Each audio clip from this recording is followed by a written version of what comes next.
너무 오랜만이죠. 제가 계속 영상을 찍어야지 했는데 제 삶에 되게 많은 변화가 있었어요. 그러다 보니 저도 조금 적응할 시간이 필요하기도 해서 미루다 보니까 영상이 조금 많이 늦어졌어요. 일단 배경을 보면 조금 제가 낯선 곳에 와 있잖아요. 제가 멜버른에서 7년 반 정도의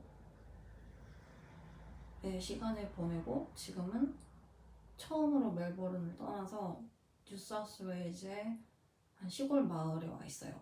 지금 여기 온 지는 한 달 정도 됐고요. 여기 온 이유는 제가 결혼을 했기 때문입니다. 그리고 또 다른 변화. 아마 썸네일 보셔서 이미 아실 텐데 일주일 전에 드디어 제 영주권이 승인이 났어요. 신청한 지 22개월 만에 승인이 난 거거든요.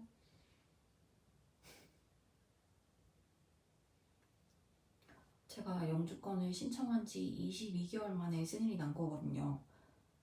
이 22개월을 기다리는 동안 정말 스트레스도 많이 받았고 이게 언제 승인이 날 줄 모르고 막연하게 기다리는 거기 때문에 사람이 정말 피폐해지더라고요. 근데 그 기다리는 동안에 여기저기 이제 네이버도 검색해보고 유튜브도 검색해보고 다른 분들은 어떻게 진행이 되는지 다른 분들 영주권 타임라인은 어땠는지 이제 이런 걸 보면서 이제 마음을 다잡기도 하고 조금 희망을 가질 수 있었거든요. 그래서 저도 제 영주권 타임라인을 한번 정리해 보려고 하는데요. 정리를 할 때 이제 다른 분들께 정말 도움이 될 수 있게 최대한 좀 자세하게 들었던 금액까지 다 정리를 한번 해봤어요.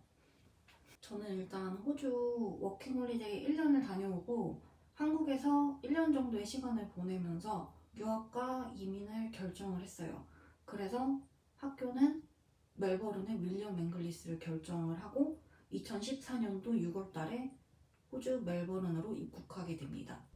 그렇게 학교에 입학을 하고 일도 하고 학교도 열심히 다니고 시간을 보내면서 어느덧 2016년 1월 서티피케이트 4가 끝났고 이제 디플로마를 들어가야 되는 상황이었는데 저는 그 당시에 일단 디플로마를 듣기가 너무 싫었어요.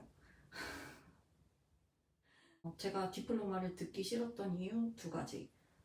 일단 저는 공부가 싫어요. 공부가 싫고 두 번째 이유는 윌리엄 앵글리스는 학비가 정말 비싼 편이에요. 그래서 디플로마를 제가 들을 당시에는 6개월에 한 8,000불 정도의 금액이었는데 제 개인적인 생각으로는 디플로마 과정은 실습도 거의 아예 없기도 하고 이제 이론 수업만 듣는데 이론 수업만 내가 이제 8,000불 내고 듣기에는 솔직히 저는 돈이 너무 아까웠어요.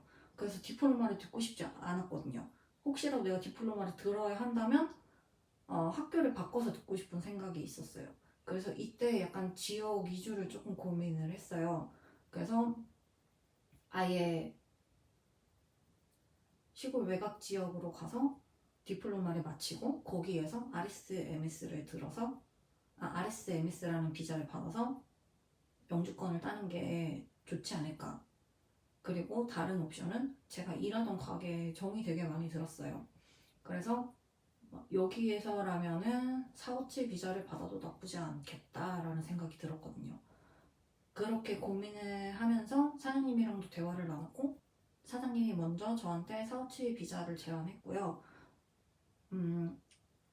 저도 그 당시에 이제 사장님들이 너무 잘해주기도 했고 가게에 대한 정도 많이 들었기 때문에 이제 457 비자를 진행하기로 합니다. 그렇게 2016년 7월 457 비자를 신청하고 바로 한 달 만에 승인이 났고요. 비자는 5년을 받았습니다. 보통 457 비자가 승인이 나면은 가게에서 2년 정도 일하면 ENS를 신청을 할 수가 있어요. 근데 저는 이 부분에서 조금 딜레이가 많이 됐어요. 왜냐면 제가 일했던 가게가 사장님들이 동업이었어요. 동업이었는데 두 사장님 중에 저랑 비자 신청을 진행했던 사장님이 갑자기 비즈니스를 떠나게 되고, 그러고 이제 다른 사장님이 남아 계셨는데 그 사장님은 이제 비자 신청을 저랑 같이 진행하지 않았기 때문에 이 비자에 대한 이해도가 많이 떨어졌어요. 그래서 이게 사우치 비자가 승인이 나고 2년을 풀타임을 일하면은 ENS라는 걸 신청을 해야 그게 이제 영주권이 승인이 나는 거거든요. 근데 다른 사장님은 제가 그냥 막연히 여기서 일을 하면은 영주권이 그냥 오는 거라고, 영주권이 그냥 저한테 똑 떨어지는 거라고 생각을 했어요. 근데 그렇게 쉽지 않죠. 어, 이 ENS 신청이 제가 생각할 때 좀 더 까다롭고 금액이 더 많이 들었던 것 같아요. 그래서 이제 사장님이랑 뭐 ENS는 이런 거다 이제 설명도 하고, 제가 이제 법무사도 찾아서 상담 받아서 이제 내용도 알려주고, 이러다 보니까 그 부분에서 이제 시간 딜레이가 되게 많이 됐고요. 그렇게 여차저차 해서 드디어 이제 ENS 신청이 들어왔어요. 2020년 1월에. 그러고 바로 그 시국이 시작이 됐죠.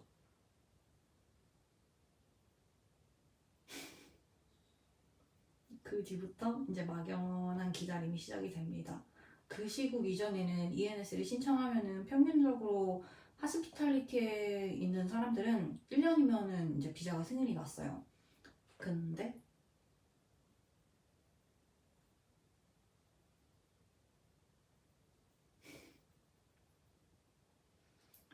여튼 그렇게 돼서 비자 신청이 엄청 늘어지게 되면서 뭐가 달라졌냐? 제가 더 이상 호주에 못 있겠더라고요.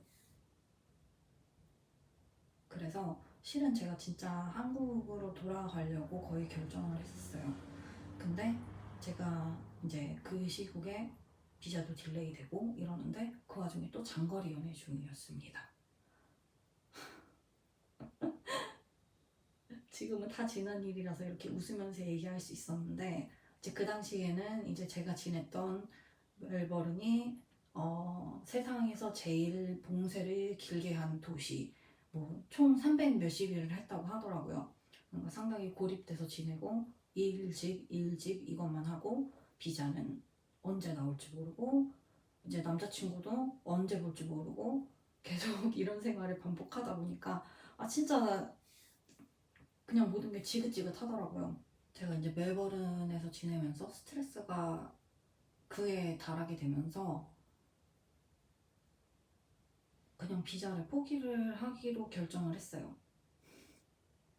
되게 남들이 들으면은 아, 미친 거 아닌가. 주변에서도 아, 너 솔직히 몇 개월만 더 기다리면은 영주권 나올 텐데 내년 초 되면 정말 나올 것 같은데, 저랑 이제 진행해 주셨던 변호사님께서도 아, 윤정 씨 조금만 더 기다리면 될 것 같은데, 다 그렇게 얘기를 해주는데 저는 정말 거기서 한두 달도 더 이상 시간을 보낼 수가 없더라고요.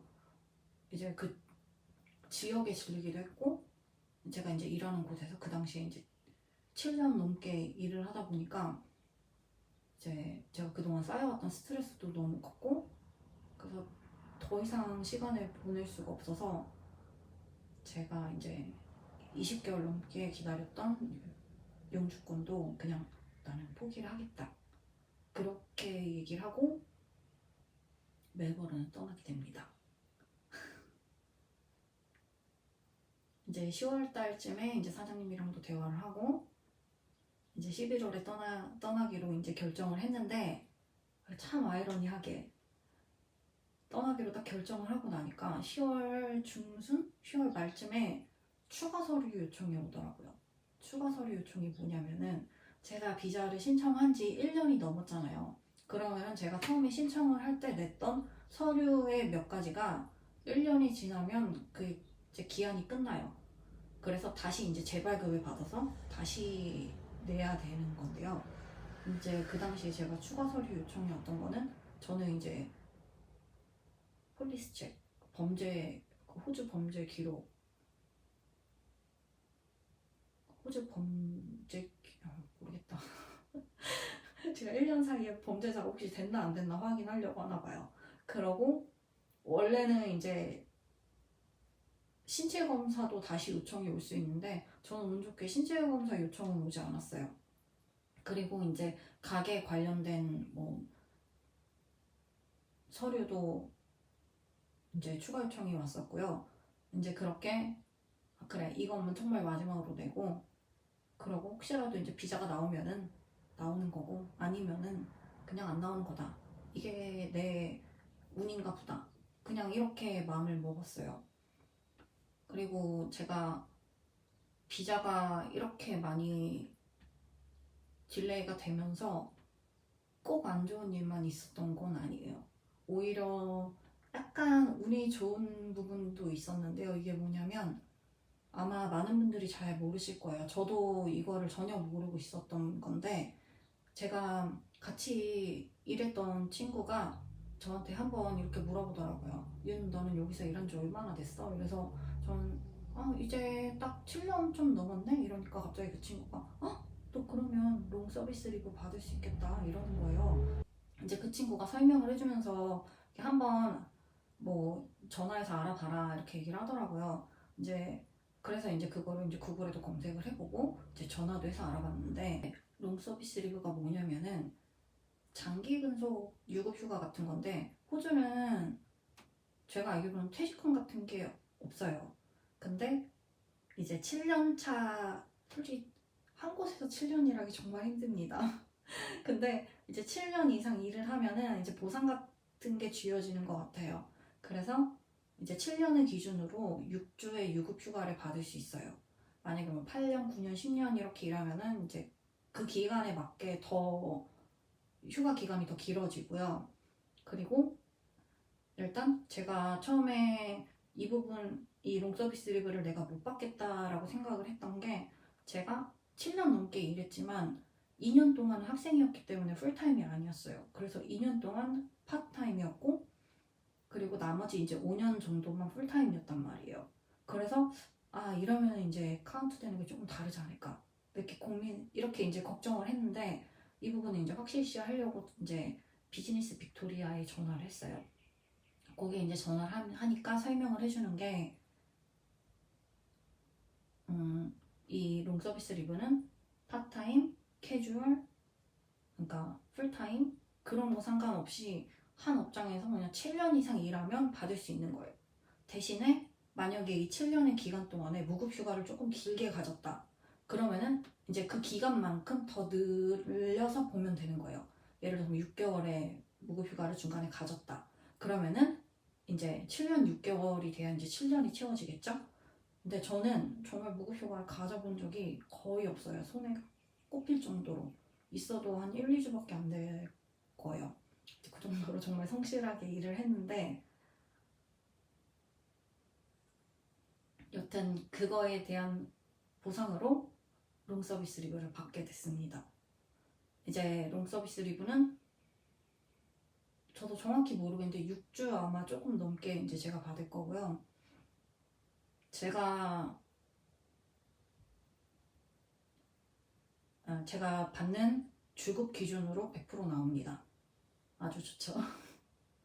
그래서 처음에 이제 제가 이제 일하는 곳을 떠나면서 이제 결정한 부분은 일단 제가 이제 떠나는 날 기준으로부터 이제 롱 서비스 리뷰도 받고 제가 그동안 이제 이 시국 때문에 어디 뭐 쉬지도 못했고 어디 가지도 못했기 때문에 그 유급 휴가가 남은 게 좀 있었어요. 그래서 이제 그거랑 합쳐서 약 3개월 정도 유급 휴가를 이제 받기로 결정을 하고 이제 떠난 거였는데 여튼 그렇게 사장님이랑 대화를 나누고 3개월 유급 휴가가 끝날 때까지 제 고용 기간을 이제 유지하기로 하고 이제 그때 그 사이에 비자가 나오면은 뭐 나오는 거고 안 나오면 안 나오는 거다 이렇게 이제 저도 이제 마음을 다잡고 결정을 하고 이제 그 3개월의 시간 동안 이제 남편이랑 시간을 보내게 남편이 사는 지역에 와서 지내고 있어요. 근데 그렇게 여기서 이제 기다리던 중에 영주권이 수입이 났죠.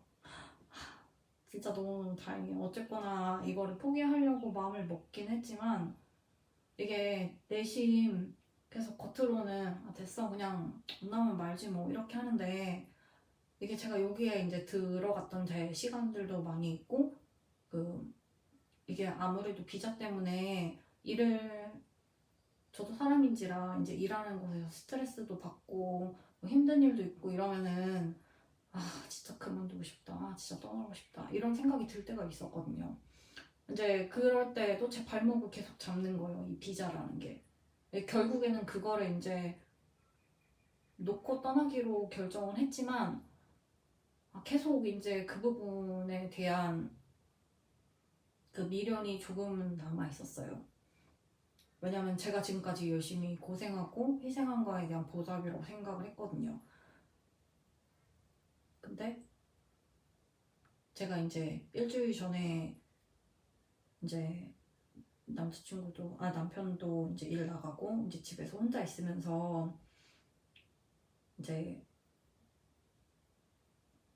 제가 지내고 있는 곳이 굉장히 시골이기 때문에 김치 같은 거 이제 한인 식품점이 없어서 김치 같은 걸 살 수가 없어요. 그래서 이제 김치를 하자 이러면서 배추를 소금에 절이고 있는데 이제 그때 변호사님한테 전화가 온 거예요. 전화가 와서 은정 씨 비자 승인 났어요 이렇게 얘기를 하는데 듣자마자 눈물이 막 나는 거예요. 그러니까 눈물이 나는 게 너무 좋아서 나는 게 아니라 솔직히 너무 화가 나더라고요. 이 호주라는 데 기다리는 동안 이렇게 분노가 상당히 많이 쌓였었거든요. 근데 여튼 진짜 비자 생각 안 해도 되는 게 너무 좋아요. 여튼 얘기를 하다 보니까 필요한 정보만 말씀드린다고 해놓고 너무 사설이 길어졌는데요. 심지어 얘기하다 보니까 금액이 얼마 들었는지 말씀드리는 것도 까먹었어요. 그래서 이제 제가 총 들었던 금액을 처음부터 정리를 해보자면 솔직히 너무 옛날 거는 제가 금액이 정확하게 기억이 안 나요. 그래서 대충 적어봤는데요. 일단 처음에 학비는 2년 동안 총 32,000불 정도 들었고요. 이제 그렇게 학교를 졸업하고 나서 사후치 비자 신청비는 1,060불 들었고요. 이 당시에 법무사 비용은 사장님이 다 부담을 해줬어요. 너무 감사하게도. 이거는 이제 사업체마다 다르고 이제 상황에 따라 다 다르기 때문에 고용주가 부담하는 경우도 있고 아니면 그 사업체가 크면 사업체에 변호사가 따로 있는 경우도 있어요. 아니면은 이제 직원이 전부 부담하는 경우도 있고요. 그 시간이 지나고 ENS를 신청할 때에는 이제 이때는 변호사 비용은 사장님이랑 저랑 이제 반반 부담을 했고요.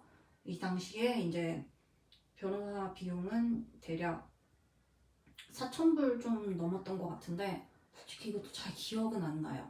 왜냐면 내고 나서 중간에 추가 비용도 있었고 막 이러다 보니까 돈이 더 나갔는데 대략 한 4,000불에서 5,000불 사이 정도 들었던 것 같은데 이 당시에는 저랑 사장님이랑 반반 부담을 했고요. 그래서 대략 저는 한 2,500불 냈다라고 계산을 하고 그리고 이제 비자 신청비가 영주권이기 때문에 조금 더 비쌌어요. 원래 제가 2020년 1월에 신청을 했거든요. 근데 2020년 1월에 비자 신청비가 올랐습니다. 오르기 전에는 3,540불이었고 그러니까 한 달만 일찍 들어갔으면 돈을 조금 아낄 수 있었는데 뭐 어쩌겠습니까. 그래서 어쨌거나 저는 4,098불 비자 신청비 들었고요. 그러고 이제 신체화 검사 비용 381불 그리고 IELTS 시험비도 당연히 듭니다. 이거는 정말 사람마다 다르긴 한데요. 저는 시험 2번 보고 나왔고요. 2번 봐서 당시 한 330불 정도 한 번 볼 때 들고 근데 그렇게 2번 봐서 한 700불 조금 안 되게 들었어요. 그래서 이제 비자에만 들었던 비용을 이제 총 계산하면은 대략 한 9,000불 가량 들었고요. 지금은 제가 신청했던 사우치 비자가 없어지고 이제 사우치 대체 비자가 생겼는데 이제 비자 관련된 부분이나 이제 이민까지 생각하신다면 꼭 전문가랑 상의해 보셔야 하고요. 제가 이제 제가 이제 말씀드렸던 타임라인 그리고 이제 들었던 비용 같은 거는 그냥 참고용으로만 봐주셨으면 좋겠어요. 제가 지금 지내고 있는 곳이 굉장히 더운 지역이거든요. 그래서 평소에는 에어컨을 꼭 켜고 있는데 이게 영상을 찍다 보니까 에어컨 소음이 너무 심해가지고 지금 에어컨을 끄고 있어서 굉장히 점점 더워져요. 그래서 좀 급하게 촬영을 했거든요. 그래서 제가 혹시라도 놓친 부분이 있거나 이제 더 궁금하신 부분이 있으면은 댓글 남겨주세요. 그럼 제가 답변 드리겠습니다. 그리고 지금도 저는 이제 운이 좋게도 비자가 승인이 최근에 났지만 아직도 비자를 기다리시는 분들이 정말 정말 정말 많아요. 그래서 다른 분들도 빨리 이제 좋은 소식 들렸으면 좋겠고요. 이제 영주권이나 이민을 생각하시는 분들 힘내세요. 도움이 됐으면 좋겠습니다. 저도 뭐 이제 새로운 시작이죠.